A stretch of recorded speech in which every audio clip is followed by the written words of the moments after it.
"You should come," Mrs. Davenport said, her voice a sliver of ice amidst the warm, lily-scented air of the grand foyer. "Wear whatever you usually clean in." The words were directed at Maya, who stood perfectly still by the mahogany console table she had just polished to a mirror shine. In its dark, flawless surface, she could see the distorted reflection of the woman before her, a figure of champagne-colored silk and diamonds, holding a thick, golden envelope between two fingers as if it were a distasteful insect. Maya's hands, clad in thin, disposable cleaning gloves, were at her sides. She didn't flinch, she didn't even blink. Her job, for the past 2 years in this monument to old money, was a study in stillness. She was paid to erase herself, to make smudges disappear, to silence the squeak of a hinge, to become a phantom who reset the world to its factory settings each morning before the family awoke. Now she was being summoned from the shadows, not for a task but for a performance. The invitation was an object of breathtaking expense. Its edges were gilded, catching the light from the three-tiered crystal chandelier above. The calligraphy, a swirling, ostentatious script, was likely done by a specialist who charged more per hour than Maya earned in a week. It was addressed to no one. It was a prop. Mrs. Davenport extended it. "Aliner's wedding is a significant event. It would be amusing for you to see how a proper celebration is conducted. Consider it an educational experience." There it was, the second, sharper twist of the knife. It wasn't enough to mock her uniform. She had to mock her entire existence, her culture, her assumed lack of breeding.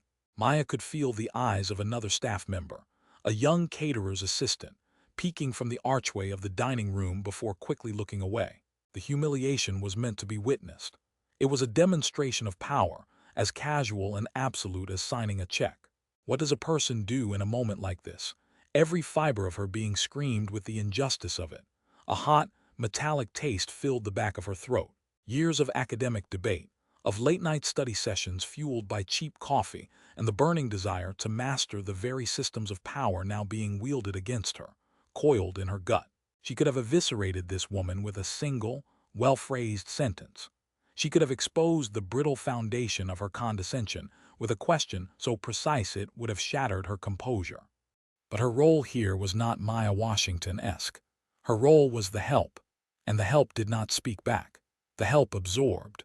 The help endured. Would you endure this? The question wasn't for Mrs. Davenport. It was for the silent witness inside her, the one who had made a calculated choice to be here, to be invisible, for reasons no one in this house could ever comprehend. She lifted her gaze from the woman's perfectly coiffed hair and met her eyes.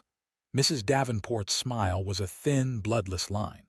It was the smile of someone who had never been told no, who saw the world not as a collection of people, but as an assortment of assets and liabilities. Maya knew, with a certainty that chilled her, that she was filed firmly in the latter category. Slowly, deliberately, Maya peeled off one of her gloves. Her bare hand, clean and unadorned, reached out and took the invitation. The cardstock was heavy, its texture a dense, creamy grain. It felt alien in her grasp, a dispatch from another universe. "Thank you, Mrs. Davenport," she said. Her voice was level, betraying nothing. It was the same voice she used to confirm that the silver had been polished or that the windows were clean. It was a servant's voice, polite, empty, and safe.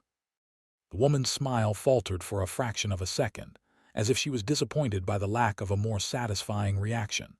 She had expected tears, or a flush of anger, or a stammered refusal. Maya's quiet acceptance was a kind of defiance she hadn't anticipated and didn't know how to process.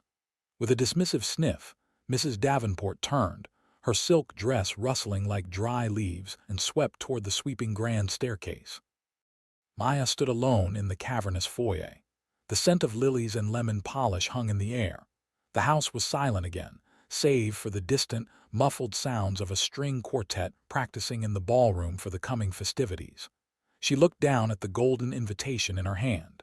It was a joke, a cruel, careless piece of social theater designed to remind her of her place. But as she stared at the swirling, elegant script, she saw something else. It was not just an insult. It was an entry point. It was a key. She slid the invitation into the pocket of her simple, gray uniform. Against her hip, its sharp, gilded corners pressed into the fabric. It was not a gift. It was a weapon, and she had every intention of using it. The game Mrs. Davenport thought she was playing was not the one Maya was about to win. The house saw her as a ghost, a functionary, a pair of hands. They had no idea she was a witness. They had no idea she was a judge, and they certainly had no idea she was the author of the very trap they were about to walk into. The Sterling estate was not a home. It was a declaration of war against nature and humility. A long, winding driveway cut through acres of unnaturally green lawn, leading to a sprawling mansion of white stone and glass that seemed to challenge the sky. Valets in crisp, burgundy vests jogged back and forth, whisking away vehicles that cost more than small houses. The air itself felt different here, thinner, scented with expensive perfume and the faint, metallic tang of immense, untouchable wealth. Maya stepped out of the taxi she'd taken from the bus station, the fare for which felt like an extravagance. She wore a simple black dress, high-necked and long-sleeved. It was a dress of impeccable tailoring and modest design, a garment of quiet dignity. It was the armor she had chosen for this battle. As she walked toward the grand entrance, she became acutely aware of the stares. They came from the other guests alighting from their limousines, women in jewel-toned gowns and men in bespoke tuxedos. Their eyes slid over her, registered the simplicity of her dress, the absence of jewels at her throat, and dismissed her in an instant. She was a curiosity, a misplaced piece of furniture, a clerical error in the grand social ledger of the evening. At the entrance, a stern-faced woman with a clipboard and an earpiece held up a hand. "Invitation, please." Her tone was flat, bored, and presumed Maya was lost. Maya reached into her small, plain clutch and produced the golden invitation. The contrast between the opulent card and her simple attire was stark. The woman took it, her eyes scanning the heavy cardstock. Finding no name, she frowned. "And you are, I was told to present this," Maya said, her voice calm and even. The woman's eyes narrowed. She recognized the stationery, the seal of the Sterling family. She spoke into her wrist. "We have a walk-in, presenting a blank invitation." A pause. The voice in her ear crackled. The woman's expression shifted from suspicion to a kind of bored contempt. "Ah, go on in." She waved a dismissive hand, not even bothering to return the invitation. Maya had to reach out and pluck it from her grasp. As she stepped across the threshold, a wave of noise and light washed over her. A string quartet played Vivaldi in a far corner, their music a delicate, shimmering thread in the tapestry of loud conversation and laughter. Waitstaff in black and white moved through the throngs of people with silver trays held high. And everywhere, there was the glint of diamonds, the shimmer of silk, the cold, hard gleam of power. She found a small alcove near a towering floral arrangement to orient herself. From here, she could observe. A man with a booming laugh and a red face was telling a story, his audience hanging on his every word. Maya recognized him from the financial news, a hedge fund manager who had recently been fined for insider trading. He was celebrated here. A woman dripping in emeralds kissed the cheek of another woman whose husband, a senator, was the deciding vote on a key environmental bill the first woman's company was lobbying against. It was a room built on transactions masked as pleasantries. Then she felt a presence beside her. A woman about her age, holding a glass of champagne, gave her a saccharine smile. "You must be one of Alina's projects," the woman said, her voice oozing condescension. "She does so love to collect strays. Is it a shelter you're from, or one of those inner-city arts programs?" The microaggression was delivered with the precision of a surgeon's scalpel, designed to categorize and dismiss her as a charity case, an object of the bride's pity. This was the logical extension of Mrs. Davenport's initial insult. Maya was not a guest. She was an exhibit. If you had been standing in her shoes, listening to this woman dismantle your dignity with a smile, would you tolerate this? What words would you have chosen? Maya offered a small, enigmatic smile of her own. "Something like that," she replied, her voice soft. She held the woman's gaze for a moment longer than was comfortable, a silent challenge that the woman, flustered by the lack of a fawning or defensive response, could not meet. The woman mumbled something about refreshing her drink and scurried away. Maya remained in her alcove, the golden invitation clutched in her hand. The misjudgment was everywhere. It was in the architecture of the house, in the condescending questions of the guests, in the bored dismissal of the staff at the door. They had all looked at her and seen a story they'd written themselves, poor, simple, out of her depth. They had no idea that she was the only one in the room who had read the fine print, and the fine print was about to bring the house down. The initial wave of dismissal was one thing, a calculated public confirmation of it was another. As Maya made her way slowly through the glittering crowd, a path seemed to clear before her. It wasn't a path of respect, but of avoidance. People shifted their bodies, angled their conversations away from her, creating a moving bubble of social isolation. She was a ghost at the feast, a visible reminder of a world they paid handsomely to ignore. And she saw him, holding court near the massive, floor-to-ceiling windows that overlooked the sprawling, manicured gardens. Arthur Sterling, the groom's father. He was a man carved from granite and ambition, with eyes that assessed everything for its value and its vulnerability. He was the architect of his family's dynasty, a ruthless corporate titan who saw contracts not as agreements, but as weapons. Maya had studied his career, his acquisitions, the brutal efficiency of his legal strategies. She knew him better than he could ever imagine. As if sensing her gaze, he turned. His eyes, cold and gray as a winter sea, swept over her and a flicker of recognition dawned. It wasn't her name he remembered, but her role. She was the maid. He saw his son, the groom, standing nearby and beckoned him over. Then, with a voice that carried over the lilt of the string quartet, he gestured toward Maya. "Look, James," Arthur said, a cruel, theatrical smirk twisting his lips. "Mrs. Davenport was kind enough to invite the staff. Make sure you thank her for her service." He enunciated the last word with a deliberate, patronizing weight, turning it from a noun into a brand. A hush fell over the immediate vicinity. Conversations faltered. Heads turned. This was not a subtle microaggression whispered in an alcove. This was a public proclamation. Arthur Sterling, the king of this castle, was using her to make a point to his son, to the room, to the world. This is the order of things. There are those who own and those who serve. Do not confuse them. The groom, James, a young man who wore his father's ambition like an ill-fitting suit, flushed a deep, uncomfortable red. He looked from his father to Maya, trapped, but Arthur wasn't finished. He took a step toward Maya, his presence sucking the air from around her. "It's important to have perspective," he continued, his voice now a low, menacing purr meant for her alone, though everyone was watching. "To be reminded of what you're working for and what you're trying to avoid becoming." This was the moment. The no-way-back incident. He had not just insulted her, he had used her as a prop in his son's education in cruelty. He had drawn a line in the marble floor, placing her firmly on one side and his entire world on the other. To retreat now would be to accept his definition of her. To stay would be to challenge it. Every instinct for self-preservation told her to turn around, to walk out of this palace of arrogance and never look back. But then she thought of Alina, the terrified bride trapped in a gilded cage. She thought of the predatory clause hidden in plain sight, a legal time bomb set to detonate her future. And she thought of the promise she had made to herself, that she would not let these people win with the very instruments of law she had sworn to uphold. The public scrutiny was a physical weight, pressing down on her. She could feel dozens of eyes on her back, watching, waiting for her to crumble. What would you do next? Would you flee, or would you find a way to stand your ground? Maya stood her ground. She did not look at James. She looked directly at Arthur Sterling, and for the first time that evening she allowed a genuine, though faint, smile to touch her lips. It was not a smile of warmth or submission. It was a smile of immense, hidden knowledge. "Thank you, Mr. Sterling," she said, her voice as clear and steady as a bell. "Perspective is everything." She held his gaze for a beat too long, an act of silent insurrection. She saw a flicker of confusion in his cold, gray eyes. He had expected fear, and he had found something he couldn't name. He had set a constraint, tried to lock her in her place, but in doing so, he had miscalculated. He had just publicly acknowledged her presence, and that was the only invitation she truly needed.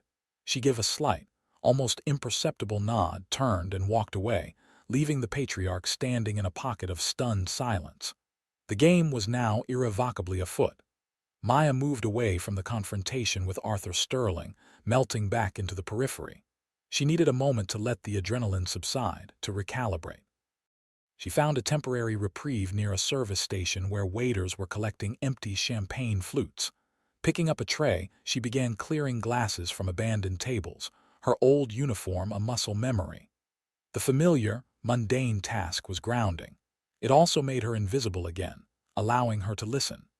It was then that she heard Arthur Sterling's voice once more, louder this time, full of boastful confidence.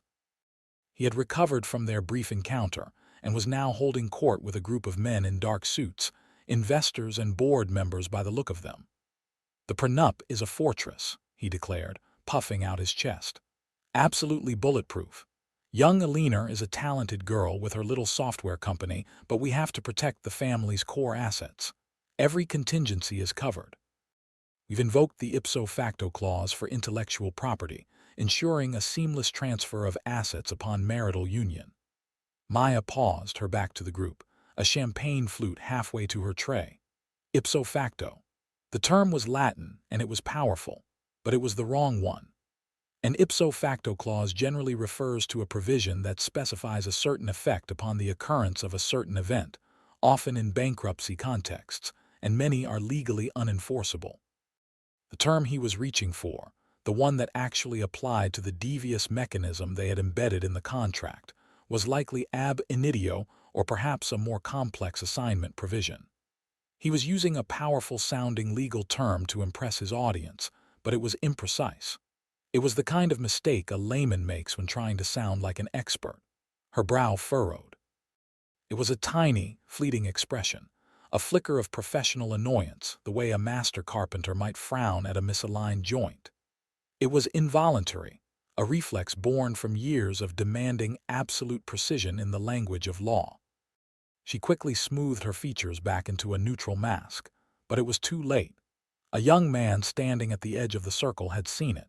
He was a junior associate from the law firm that represented the Sterlings, his face pale and perpetually anxious. He had been tasked with carrying Arthur's briefcase and nodding at appropriate intervals.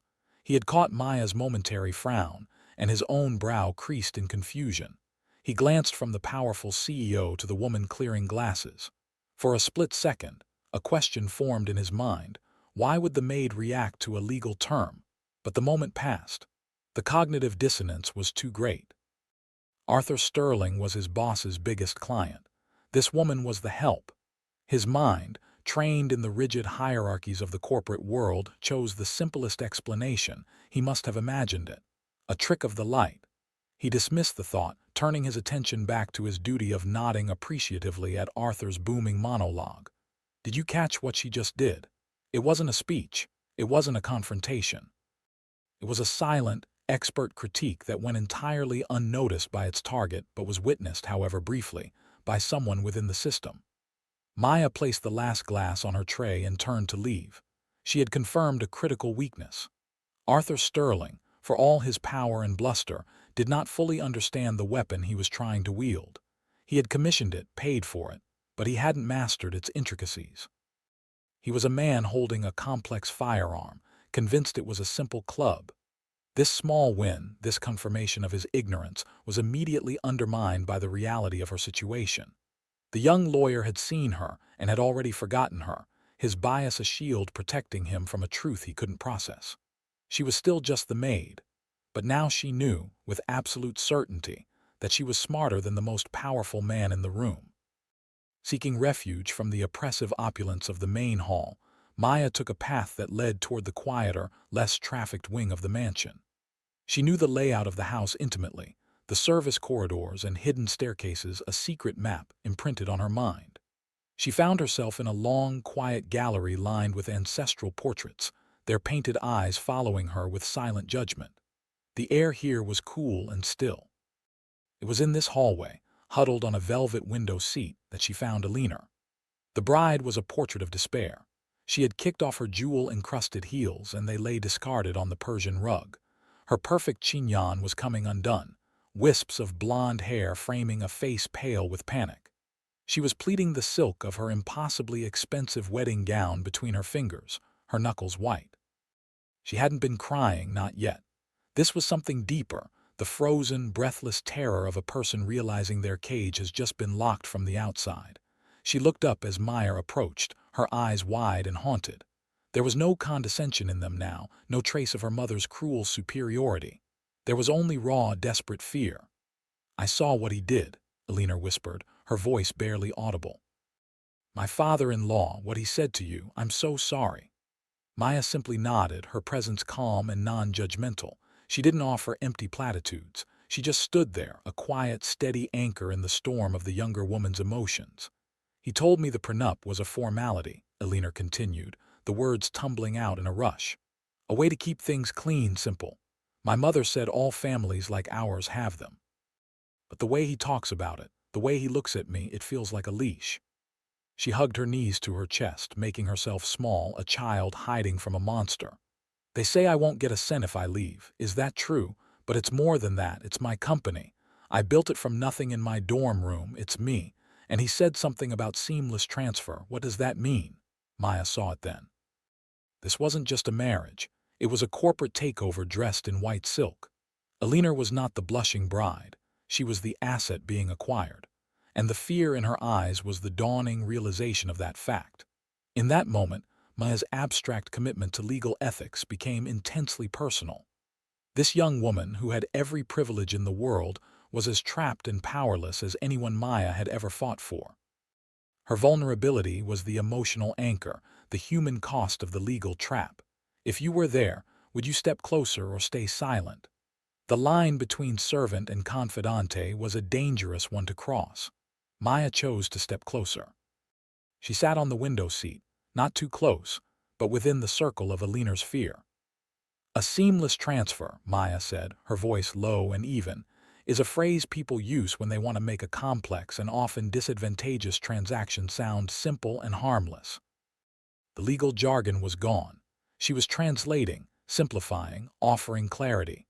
The act was one of profound empathy.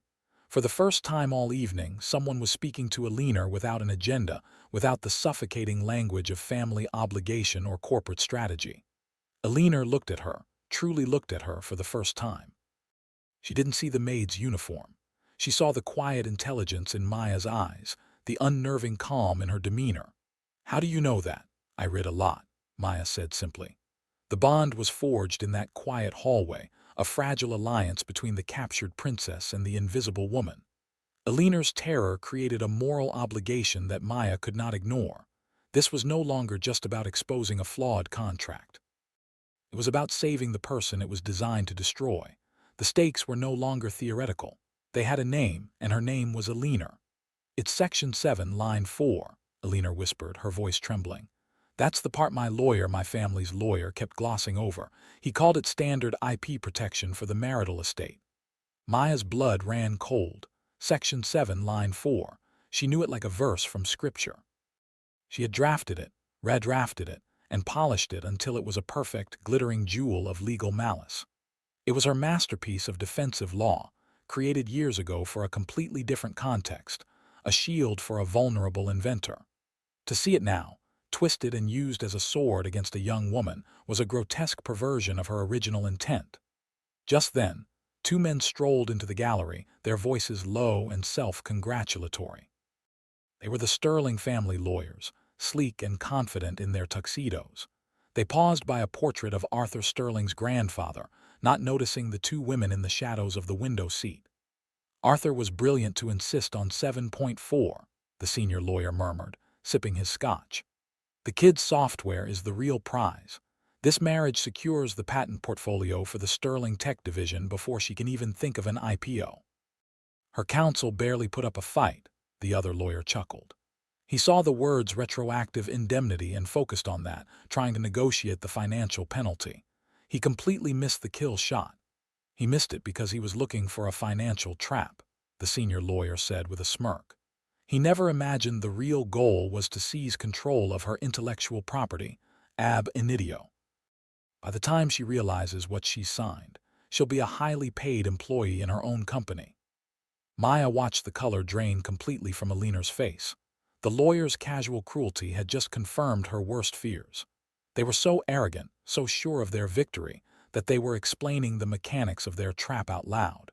Maya knew the trap was even more insidious than they let on. The clause was a two-stage device. The first stage, the one the lawyers were discussing, was the seizure of existing IP.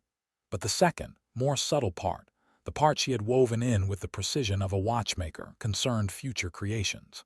It was a legal snare designed to capture not just what Alina had built in perpetuity, but everything she would ever build. The cost, if ignored, was not just her company.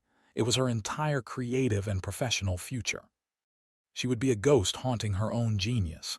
Leaning toward Alina, Maya spoke in a whisper, her voice sharp and urgent. "They're wrong," she said. "They're so focused on what the clause takes from you now, they don't understand its full power.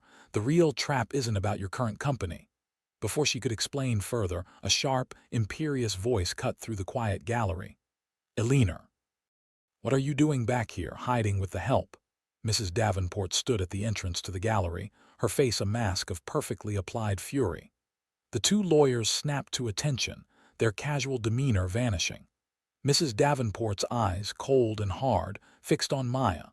The brief, fragile alliance in the window seat was about to be shattered. The choice was now framed in its starkest terms. Alina could comply and lose her dignity, her future, and her very self. Or she could resist and risk the full, terrifying wrath of the two families that now controlled her life. Mrs. Davenport advanced on them, her silk dress making a sound like whispering threats. Her gaze was fixed on Maya, completely ignoring her own daughter's distress. To her, the problem wasn't Alina's terror. It was the unacceptable intimacy of her daughter confiding in a servant. It was a breach of protocol, a crack in the carefully constructed facade of their social superiority. "I asked you a question, Alina," she said, her voice dangerously low. "What is so important that you must discuss it with her?" Alina flinched, folding into herself.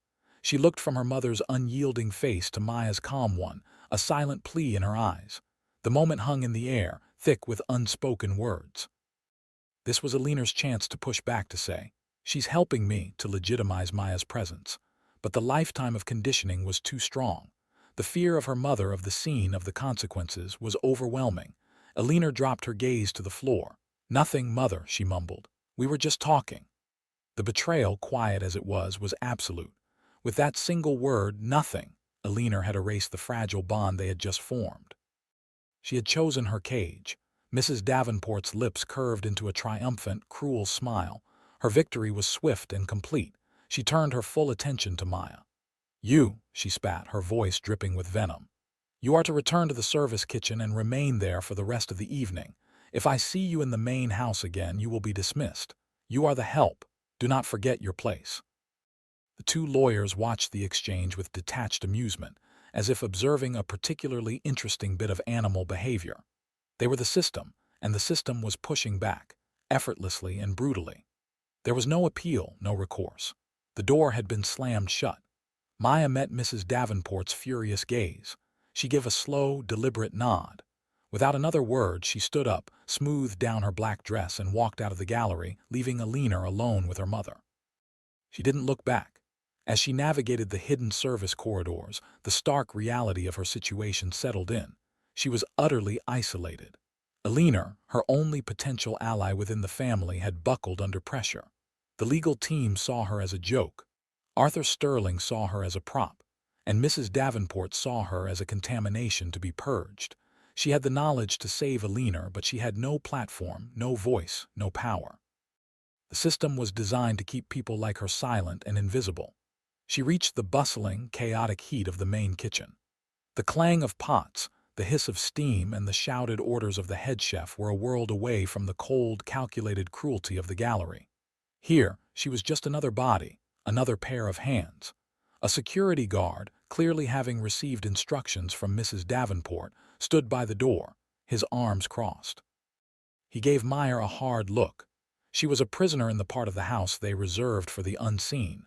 Leaning against a cool stainless steel counter hidden from view, she took a deep breath. This was the moment of defeat. The all-is-lost beat, where the antagonist's power seems absolute. She could clock out. She could leave. No one would blame her. But as she thought of Alina's terrified face, a cold, hard resolve settled in her heart. They had fired the wrong person. They thought they had silenced a maid. They had no idea they had just cornered a lawyer. This was no longer just about Alina. It was about every person who had ever been told to stay in their place. She made a quiet vow, a promise whispered to the chaos of the kitchen. She would not leave. She would wait. The ceremony was about to begin, and they were going to read the contract out loud. They were about to hand her the stage, the microphone, and the weapon, all at once. Her isolation was not a defeat, it was a prelude.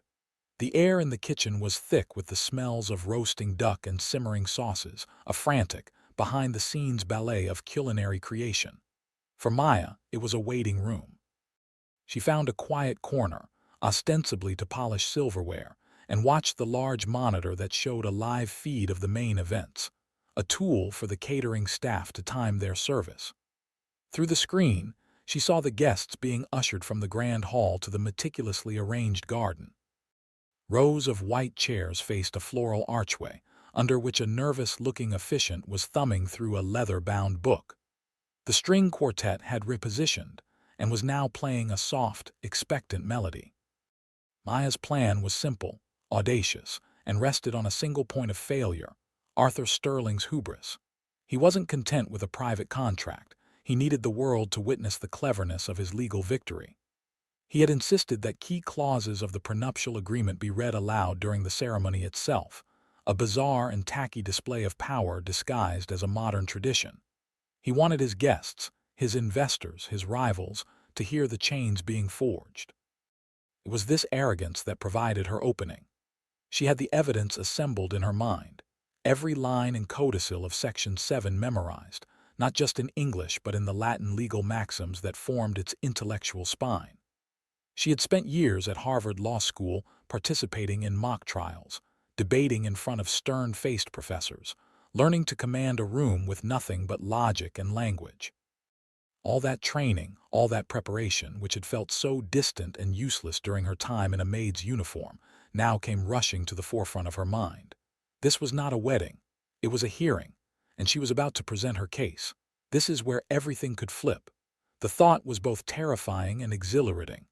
On the monitor, she saw Alina appear at the end of the aisle on the arm of her smiling, oblivious father. She looked beautiful and ethereal, a ghost gliding toward her own execution. Her face was a perfect, powdered mask, but Maya could see the tension in her shoulders, the slight tremor in the hand that clutched her bouquet of white roses. Maya set down the fork she was polishing. The security guard at the kitchen door was distracted, his attention on the screen, caught up in the romance of the moment. Quietly, Maya slipped through a side door, a service exit that led to a stone path running along the side of the mansion. She knew it would emerge near the back of the garden, behind the last row of guest chairs. She walked quickly, her simple black dress blending into the deepening twilight. The music grew louder, clearer. She could hear the officiant's amplified voice beginning the ceremony. She reached the edge of the manicured lawn and stopped behind a large, sculpted hedge, hidden from view but with a clear line of sight to the floral archway. The officiant cleared his throat. "And now," he announced, his voice imbued with a false solemnity, "as a testament to the transparent and equitable partnership that James and Alina are about to form, we will read from the agreement that will legally and spiritually bind them." Maya took a deep, steadying breath. The air was cool against her flushed cheeks. This was it, the threshold. She was no longer Maya the maid hiding in the kitchen. She was Maya Washington, J.D., about to enter the proving ground. The garden was her courtroom. The wedding guests were her jury, and Arthur Sterling, smiling proudly from the front row, was the defendant who had no idea he was about to be cross-examined. The officiant's voice, amplified by hidden speakers, carried across the perfectly manicured lawn. He read through the initial boilerplate clauses of the prenup, definitions of marital property, asset disclosures, the mundane architecture of a wealthy union. The guests listened with polite boredom, fanning themselves with their programs. Arthur Sterling looked on, a smug, proprietary smile fixed on his face. He was enjoying the show. Then the officiant arrived at the heart of the matter. "Section 7, Line 4, he read, his voice clear and confident. "Pertaining to all intellectual property, including but not limited to patents, copyrights, and proprietary algorithms, created by either party prior to or during the marital period. Such property shall be considered a shared asset of the marital estate, with all rights of management, development, and disbursement assigned to the family trust overseen by," he paused, squinting at the page, "by Mr. Arthur Sterling." A quiet murmur rippled through the guests. This was more than a standard clause. It was an unconditional surrender. At the altar, Eleanor's face, already pale, became a mask of pure white. Her eyes were fixed on James, who refused to meet her gaze. The bouquet of white roses trembled violently in her hand, then slipped from her grasp, scattering petals across the pristine white aisle runner. Her eyes rolled back in her head, and she crumpled to the ground in a heap of silk and broken dreams. Panic erupted. Guests shot to their feet. Mrs. Davenport shrieked. James and her father rushed to her side. "Get a doctor," someone yelled. The ceremony devolved into chaos, the carefully constructed fantasy shattering into a million pieces of raw, ugly reality. It was into this vortex of confusion that Maya stepped. She emerged from behind the hedge, walking calmly and deliberately down the center of the aisle. People turned to stare, their faces a mixture of confusion and annoyance. Who was this woman in the plain black dress, striding toward the altar as if she belonged there? She stopped a few feet from the chaotic scene. "Stop," she said. Her voice was not loud, but it possessed a quality of absolute authority that cut through the noise. The panic subsided, replaced by a stunned, curious silence. All eyes were on her. Arthur Sterling, kneeling beside the semi-conscious Eleanor, looked up, his face contorted with rage. "What in God's name do you think you're doing? Security." "Get her out of here." Meyer ignored him. Her gaze was fixed on the officiant, who stood frozen, the leather-bound document still open in his hands. "I recognize that clause," she said, her voice ringing out in the sudden stillness. The crowd leaned in, straining to hear. Did you feel that shift? The entire gravitational field of the event had just tilted on its axis, rotating around the woman who wasn't supposed to be there. Arthur staggered to his feet. "You recognize nothing. You're the maid. You're trespassing." "I drafted it," Maya stated, her voice unwavering. She turned her attention to Arthur, her eyes locking onto his. "Under Professor Alan Reinstein, Harvard Law School, class of 2015. Law Review. My final thesis was on the weaponization of intellectual property clauses in prenuptial agreements for emerging technology assets." A collective gasp swept through the garden. The statement was so specific, so detailed, so utterly unbelievable that it had to be true. The junior lawyer from the cocktail hour stared, his mouth agape, the memory of her frown at the term ipso facto returning to him with the force of a physical blow. Arthur Sterling's face had gone from red with rage to a mottled, unhealthy gray. "You're lying," he stuttered, the words lacking any conviction. "Am I?" Meyer asked, taking another step forward. She looked at the stunned faces of the guests, the investors, the lawyers.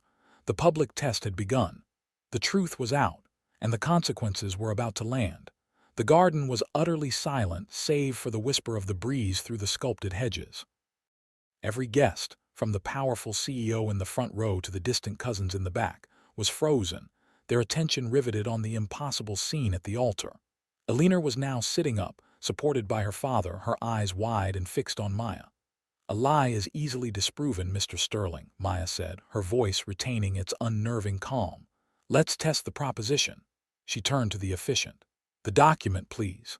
Hesitantly, the man handed her the leather-bound agreement. Maya's fingers found the page instantly, her touch both familiar and firm. She didn't need to read the English text. Her gaze was fixed on the sentence she herself had crafted so many years ago. "The true power of this clause," she announced to the assembled crowd, "is not in the English translation, which is deliberately convoluted. Its legal foundation, the precedent upon which it is built, is derived from ancient Roman law." She looked directly at Arthur Sterling, a flicker of something almost like pity in her eyes.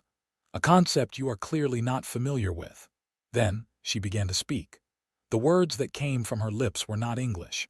They were Latin, fluid and perfectly enunciated, a dead language brought to life with chilling precision. "Quodcumque acquiritur servo, acquiritur domino," she recited. "Whatever is acquired by the slave is acquired by the master." The raw, brutal meaning of the ancient phrase hung in the air. The legal fiction of a partnership was stripped away, revealing the master-slave dynamic beneath. The two Sterling lawyers looked as if they had been turned to stone. They understood the maxim, but they had never imagined it would be spoken aloud here by her. Maya then switched back to English, translating not just the words but the devastating modern implication. This clause, Mr. Sterling, is designed to do more than just manage marital assets. It is designed to transfer ownership of Alina's intellectual property, her patents, her algorithms, her very ideas, to your family trust, effective from the moment these vows are spoken. It renders her a servant to her own genius. Your son wanted to co-opt her software company. This clause ensures he can do it legally, leaving her with nothing but a salary. A wave of shock and outrage spread through the guests. This wasn't just a harsh prenup, it was a sophisticated, predatory heist. The fallout was immediate and catastrophic. Arthur Sterling stood speechless, his reputation, built on an image of ruthless but brilliant strategy, crumbling into dust. He had been publicly outmaneuvered, exposed as a cheat, not by a rival CEO or a corporate raider but by the Maid. In this moment of absolute victory, Maya could have chosen vengeance. She could have destroyed him completely, called for legal action, exposed every dirty deal she suspected he had ever made. The power was hers, but she chose a different path, a path of soft justice. She turned her back on the sputtering, defeated patriarch and walked to Alina. She knelt down, her simple black dress pooling on the scattered rose petals. She looked into the bride's tear-filled eyes.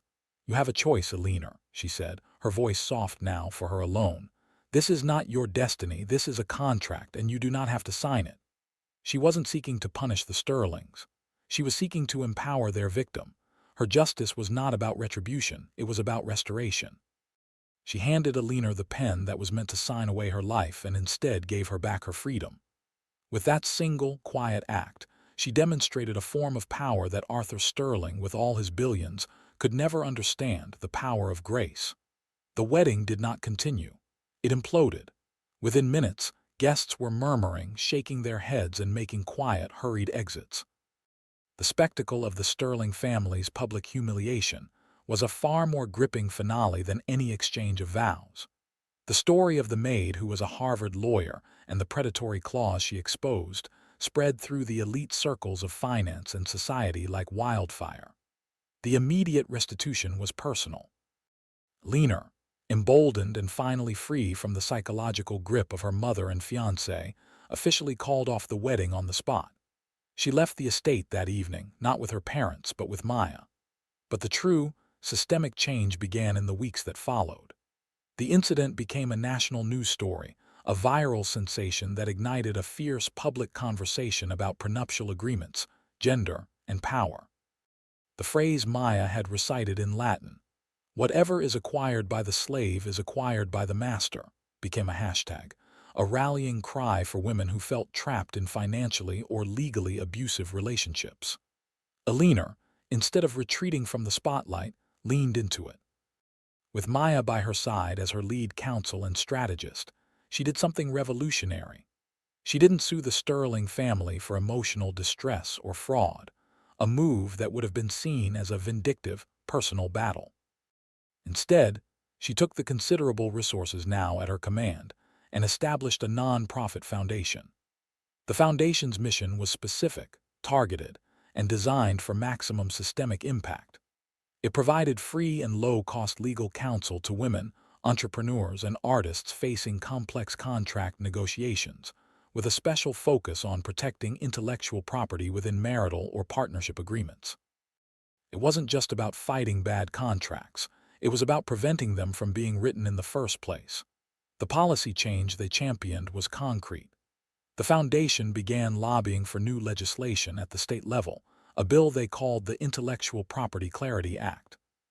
The proposed law would require a separate, plain language disclosure form for any prenuptial clause that affected the ownership of patents, copyrights, or trade secrets, ensuring that individuals could not be deceived by convoluted legal jargon. They created a new standard of transparency. The Sterling empire suffered a significant blow.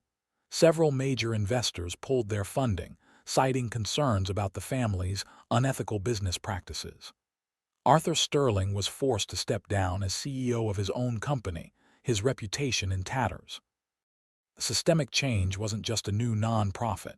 It was a paradigm shift in how the business world viewed the Sterlings. Their name, once a symbol of unassailable power, was now a cautionary tale about arrogance and greed. Maya, in her new role as the Foundation's chief legal officer, became the architect of this new system. She designed the legal intake process, recruited a team of fiercely intelligent young lawyers, and personally reviewed the most difficult cases. She was no longer working in the shadows of a single mansion. She was now building a fortress of her own, one designed to protect thousands of Aliners from thousands of Arthurs.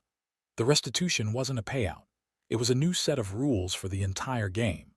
Months had passed since the explosive end of the wedding. The public furor had quieted, replaced by the steady, diligent work of building the foundation. The headquarters was not a glittering high-rise office, but a converted warehouse space in a less fashionable part of the city. The furniture was a collection of mismatched desks and chairs. The air smelled of fresh paint and strong coffee, and the walls were covered in whiteboards filled with legal statutes and case notes. It was in this space, one rainy afternoon, that the true healing took place. There were no cameras, no reporters, no applause. There was only Maya and Alina, sitting at a small, scarred wooden table, drinking coffee from chipped ceramic mugs. Rain streamed down the large industrial windows, blurring the city outside. For a long time, neither of them spoke, simply sharing the comfortable silence of two soldiers who had been through a war together. Finally, Alina looked at Maya, a genuine, unburdened smile on her face. "You know," she said, her voice soft, "for my entire life people have only ever seen my name, the Davenport name, the future Sterling name. It was like being a brand, not a person. No one ever saw me." She paused, tracing the rim of her coffee mug with her finger. "No one until you." The statement was simple, but it held the weight of a lifetime of invisibility. Lena, the girl who seemingly had everything, had felt as unseen as the maid who served her. Maya considered her words, her gaze distant for a moment. "Dignity is never about the name they give you," she replied, her voice gentle. "It's about the one you answer to. For a long time I answered to the help. It was a role I chose to play, but it was never who I was." She looked at Alina, her eyes full of a deep, quiet understanding. "You just needed someone to translate the fine print of your own life." In that moment, the roles they had once played, billionaire's daughter and humble maid, dissolved completely, leaving only two women, two colleagues, two friends. The public victory had been validating, the systemic change essential, but this quiet, private acknowledgement was where the wound truly began to close. It was a restoration of self, a reclaiming of identity that had nothing to do with wealth or status. Alina reached across the table and placed her hand over Maya's. "Thank you," she said, "not for saving my company, but for reminding me who I was." Maya simply nodded, her throat tight with an emotion she rarely allowed herself to show. She was no longer just a brilliant lawyer who had won a case. She was a healer who had helped a person reclaim their soul. In this quiet, unassuming office, surrounded by the evidence of the new world they were building, Maya felt her own dignity, which had been so fiercely guarded and challenged, finally settle into a place of peace. She had not only changed the system, she had changed a life, and in doing so, she had fully reclaimed her own. The official launch of the Section 7 Foundation was a highly anticipated event. It was held not at a lavish hotel or a stuffy ballroom, but in their own converted warehouse space, which had been transformed with simple lighting and displays showcasing their mission. The attendees were not the high society crowd from the wedding, but a mix of journalists, activists, young entrepreneurs, and women who had already been helped by the Foundation's early work. The atmosphere was one of purpose and quiet determination. Lena, poised and confident in a simple, elegant pantsuit, took the stage to a wave of warm applause. She was a different woman from the terrified bride of a few months ago.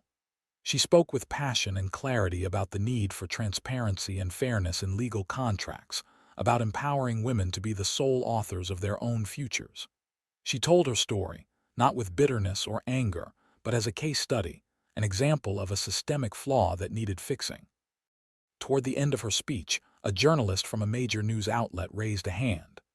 "Miss Davenport," she asked, "everyone has been inspired by your resilience, but everyone also wants to know more about the woman who stood up for you at the wedding. Can you tell us about Maya Washington? Who is she to you?" A hush fell over the room. This was the moment for the grand, dramatic narrative. Leaner could have recounted the entire story: the humiliation, the Latin recitation, the public takedown of Arthur Sterling. She could have painted Maya as a superhero, a mysterious avenger who emerged from the shadows to save the day. It would have made for a powerful, viral soundbite. But Alina did something far more profound. She smiled, a small, genuine smile. "I can't tell you who Maya Washington is," she said, "because that's her story to tell, but I can tell you what she is." She paused, her eyes scanning the crowd before landing on Maya, who was standing quietly at the side of the room. "She is the sharpest legal mind I have ever met. She is a brilliant strategist. She is the architect of the very legislation we are proposing today. She is not my savior," Alina stated, her voice firm and clear. "She is my partner, and she is our foundation's chief legal officer." The recognition was breathtaking in its professionalism. It avoided all the tropes. It didn't infantilize Alina or deify Maya. It didn't create a narrative of a powerful white woman being saved by a heroic black woman. Instead, it focused entirely on one thing: Maya's staggering competence.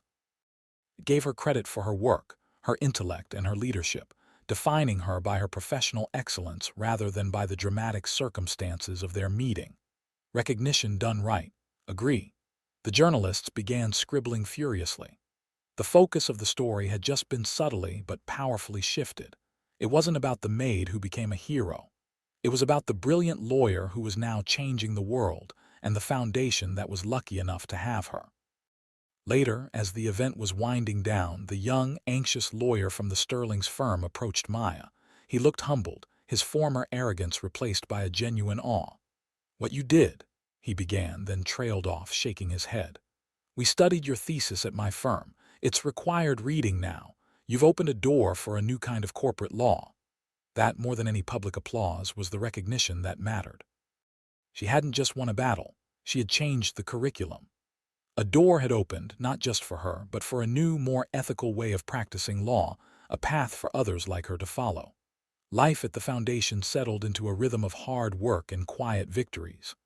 Maya spent her days in strategy meetings in courtrooms and hunched over contracts, dissecting them with the precision of a surgeon. Her simple black dress from the wedding hung in the back of her closet, a relic from another life. Her new uniform was a collection of sharp, practical suits, the armor of a different kind of warrior. One afternoon, Alina came into Maya's office carrying a flat, rectangular object wrapped in brown paper. "I have something for you," she said, her eyes sparkling with a private amusement. Maya unwrapped it. Inside was a simple, elegant black frame. Behind the glass was the golden invitation. The symbolic object, the catalyst of her humiliation, was back. Maya stared at it, her face unreadable. She ran her finger over the glass, over the ostentatious, swirling calligraphy that had announced a wedding that never happened. For a moment, she was back in the Davenports' grand foyer, the scent of lilies in the air, the weight of Mrs. Davenport's scorn pressing down on her. "Turn it over," Alina prompted gently. Maya lifted the frame and looked at the back. A small brass plaque had been affixed to the backing. Engraved on it in a clean, modern font were the opening lines from the Foundation's mission statement, the very words Maya herself had written. "Justice is not the absence of conflict, but the presence of clarity. We exist to provide that clarity." She looked from the engraved words back to Alina, a slow smile spreading across her face. The transformation was complete. The object's meaning had been entirely rewritten. "It used to be an insult," Maya mused, her voice quiet. She looked back at the front of the invitation, at the gilded edges and the blank space where her name should have been. "A summons to my own humiliation."